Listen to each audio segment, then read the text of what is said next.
ونصلي ونسلم على رسوله الكريم أما بعد فأعوذ بالله من الشيطان الرجيم بسم الله الرحمن الرحيم قل إنما حرم ربي الفواحش ما ظهر منها وما بطن۔ پارہ نمبر 8 سورہ اعراف آیت نمبر 33 اور 34، رکوع نمبر 4۔ قل انما حرم ربی الفواحش ما ظہر منها وما بطن۔ آپ فرما دیجئے کہ میرے رب نے فحش کاموں کو حرام کیا ہے، جو ظاہر ہو اور جو چھپی ہوئی ہو۔ والإثم والبغي بغیر الحق،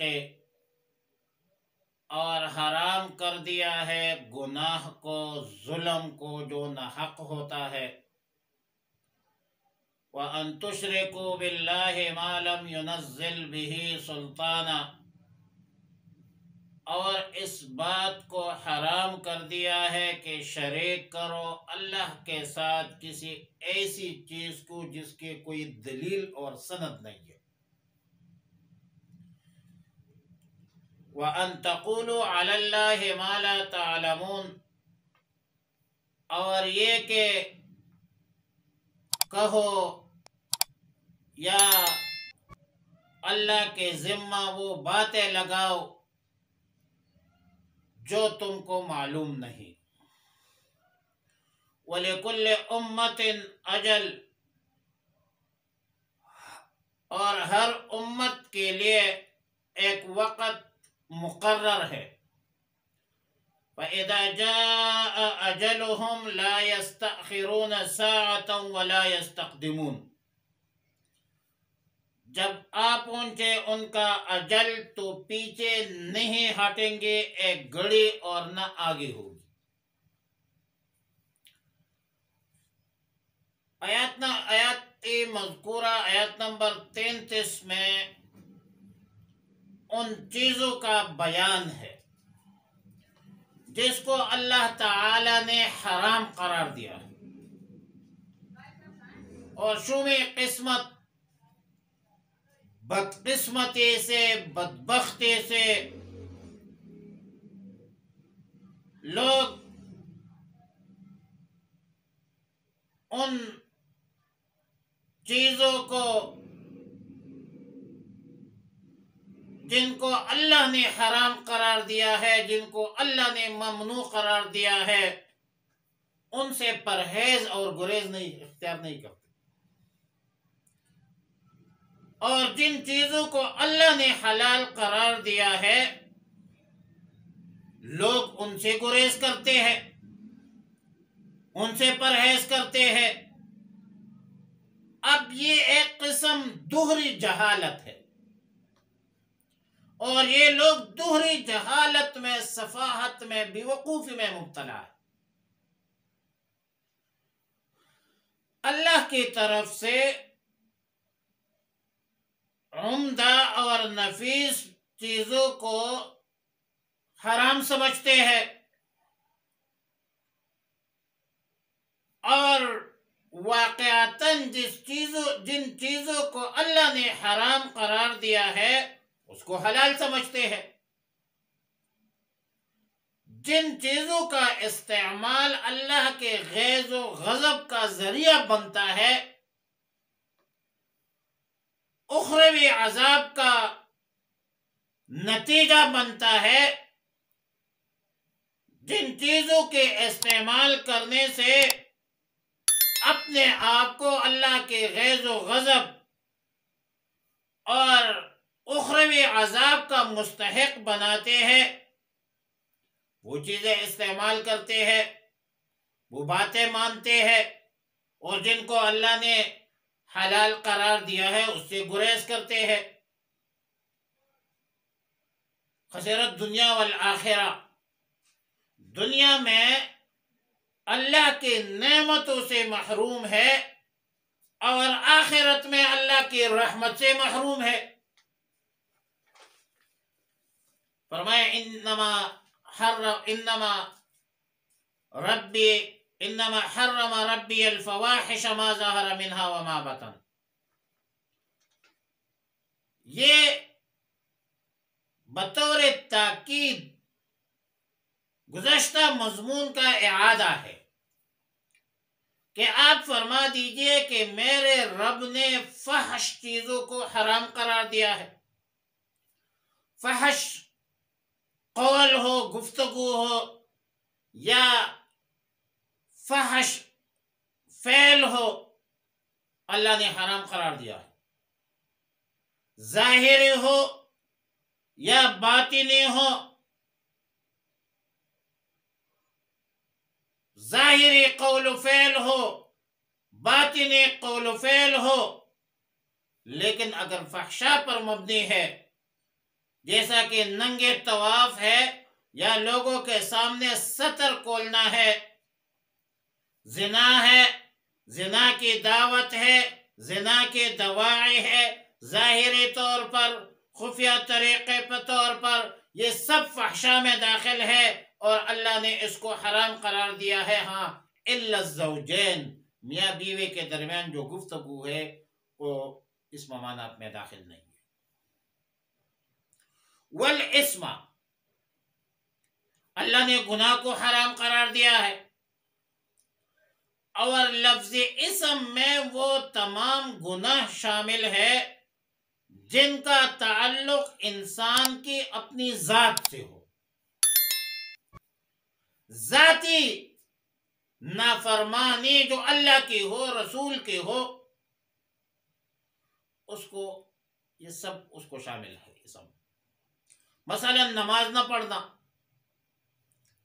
زکوٰۃ ادا نہ کرنا، وغیرہ وغیرہ، خلاف سنت ذاتی معاملات۔ مطلب یہ ہے کہ جو گناہ ایک بندہ کے ذات کے ساتھ وابستہ ہو، ذات کے ساتھ متعلق ہو، وہ اسم ہے۔ والبغی بغیر الحق، اللہ نے ظلم زیادتی کو حرام قرار دیا ہے جو ناحق ہی ہوتا ہے،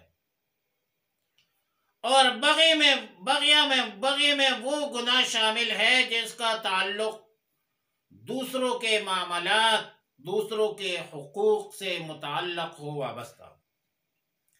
مثلا والدین کے حقوق پائمال کرنا، پڑوسیوں کا خیال نہ رکھنا، ان کے حقوق پاؤ تلے روننا، کسی کے حق تلفی کرنا، کسی پر ظلم کرنا، زیادتی کرنا، یہ سب اعمال بد جو ہے، جو غیر کے ساتھ وابستہ ہے، جو غیروں کے حق تلفی ہے، یہ سب بغی میں داخل ہے۔ وَأَن تُشْرِكُوا بِاللَّهِ مَا لَمْ يُنَزِّلْ بِهِ سُلْطَانًا، اور اللہ نے یہ بھی حرام قرار دیا ہے کہ تم اللہ کے ساتھ کسی چیز کو شریک بناؤ۔ شرک اور افتراء علی اللہ دونوں عقائد کے حوالے سے بدترین اور عظیم ترین گناہ ہیں، اور دونوں ظاہری گناہ ہیں۔ اللہ تعالی نے تمام گناہوں کو تو معاف کرتے ہیں، لیکن شرک معاف نہیں کرتے۔ فرمایا ان اللہ لا یغفر ان یشرک بہ ویغفر ما دون ذلک لمن یشاء، اور پھر وَأَن تُشْرِكُوا میں شرک کے تمام اقسام شامل ہے، شرک فی العبادت ہے، شرک فی الدعا ہے، وغیرہ وغیرہ۔ اہل جاہلیت، اہل عرب، ان سب جرائم میں، ان سب محرمات اور سب جرائم میں یہ مبتلا تھے، اور امت مسلمہ کے لیے تعلیم ہے کہ دین میں غلو اور بدعات اور رسومات کی گنجائش نہیں ہے۔ غلو فی الدین میں یہود و نصارہ مبتلا تھے اور چیزوں کو اپنے طرف سے حلال کو حرام اور حرام کو حرام حلال کرنا یہ مشرکین عرب کا شیوا تھا۔ لہذا دین صحیح اور سنت طریقوں کو اپنانے میں مسلمانوں کی اجتماعی انفرادی معاملات کے حوالے سے دونوں جہانوں کی کامیابی اور کامرانی ہے۔ بلکہ جو بندہ غلو، بدعات، رسومات کا مرتکب ہو جائے، عادی بن جائے ایک قسم، تو پھر وہ دین صحیح اور سنت طریقوں سے محروم ہو جاتا ہے۔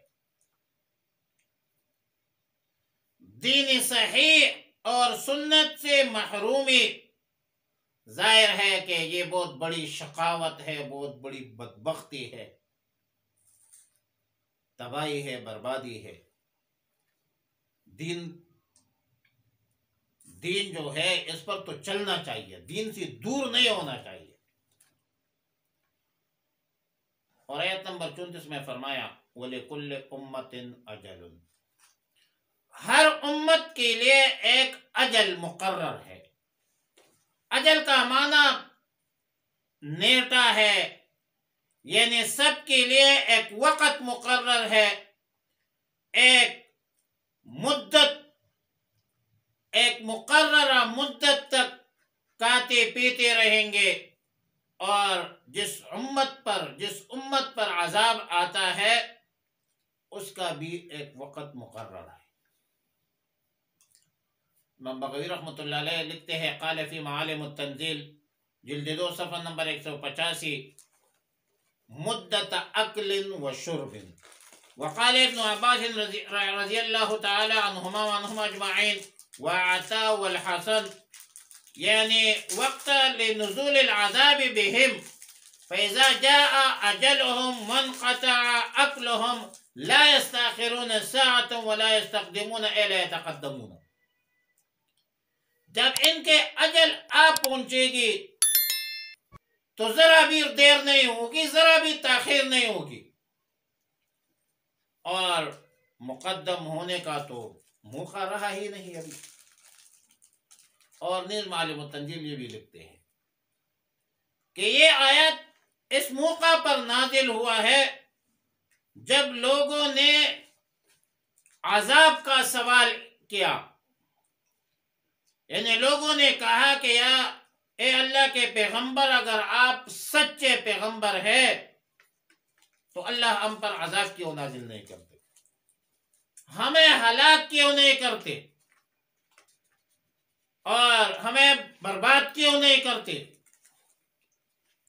تو دراصل مجرمین جو ہر طرح کے جرائم کے باوجود اللہ کی نعمتوں پر پل رہے ہیں اور دنیا میں بظاہر ان پر کوئی عذاب نظر نہیں آتا،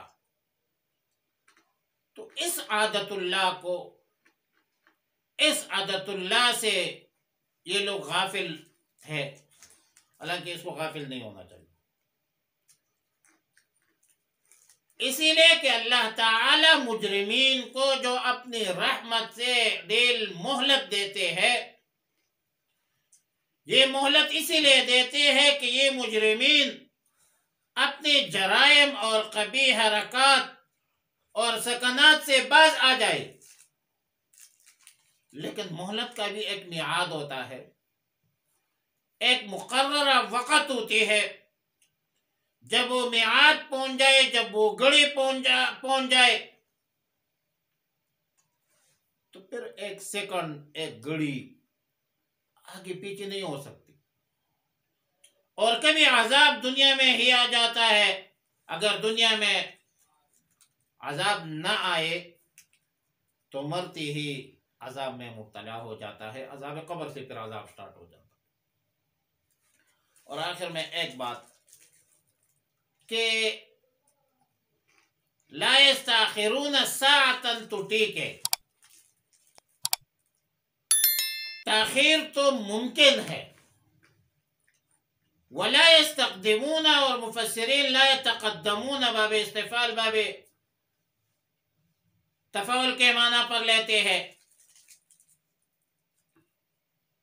یتقدمون، تقدم، تقدم، تقدم۔ اب تاخیر تو ممکن ہے، ایک بند امت کے یا ایک بندے کے ٹائم جو ہے آج نہ مرے تو کل مرے، لیکن تقدیم کا کیا معنی ہے؟ میعاد کیسے مقدم ہوگا کہ ایک بندہ آج کے بجائے گزشتہ کل مرے؟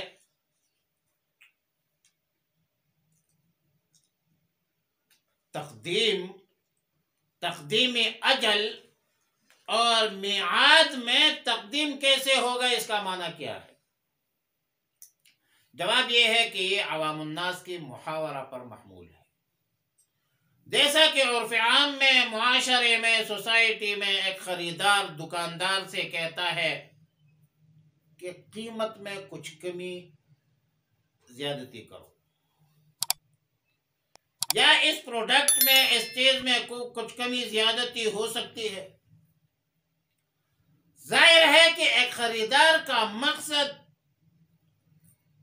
قیمت کی زیادتی مطلوب و مقصود نہیں ہوتی، بلکہ کمی مقصود اور مطلوب ہوتی ہے، لیکن طبعاً اور ضمناً زیادتی کا لفظ جو ہے ذکر کیا جاتا ہے۔ اور یہاں پر بھی اصل مقصد جو ہے، اصل مقصد تو تاخیر ہے کہ میعاد میں، نیٹے میں تاخیر نہیں ہوگی، اور تقدیم کا ذکر طبعاً، ضمناً اور عوامی محاورہ کے طور پر کر دیا گیا۔ وآخر دعوایا ان الحمد للہ رب العالمین۔